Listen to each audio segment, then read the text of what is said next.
छठ पर्व कार्तिक शुक्ल पक्ष की षष्ठी को मनाया जाता है। इसे सूर्य षष्ठी के नाम से भी जाना जाता है। मुख्य तौर पर यह पर्व बिहार, झारखंड और पूर्वी उत्तर प्रदेश में मनाया जाता है। छठ पूजा में सूर्य देव और छठी मैया की आराधना की जाती है। मान्यता अनुसार छठ मैया संतानों की रक्षा करती है। ये पर्व 4 दिनों तक मनाया जाता है, जिसकी शुरुआत कार्तिक शुक्ल पक्ष की चतुर्थी तिथि से हो जाती है और इसका समापन कार्तिक शुक्ल सप्तमी को होता है। छठ व्रत रखने वालों को छठ की व्रत कथा जरूर पढ़नी चाहिए, जो इस प्रकार है।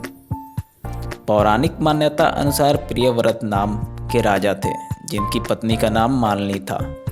उनकी कोई संतान नहीं थी। इस बात से दोनों दुखी रहते थे। उन्होंने संतान प्राप्ति की इच्छा से महर्षि कश्यप द्वारा पुत्र यष्टि यज्ञ करवाया।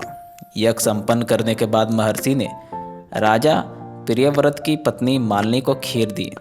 खीर का सेवन करने से मालिनी गर्भवती हो गई और उन्होंने एक पुत्र को जन्म दिया, लेकिन उन्हें मरा हुआ पुत्र प्राप्त हुआ।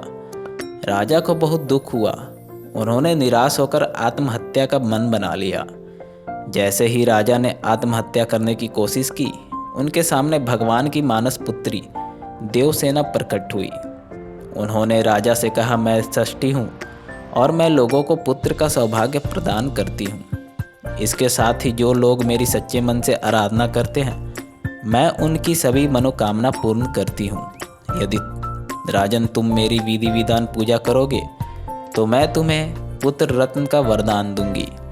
देवी की आज्ञा मानकर राजा ने कार्तिक शुक्ल पक्ष की षष्ठी को देवी षष्ठी का विधि विधान पूजन किया, जिसके फलस्वरूप राजा की पत्नी फिर से गर्भवती हुई और उन्हें सुंदर पुत्र की प्राप्ति हुई।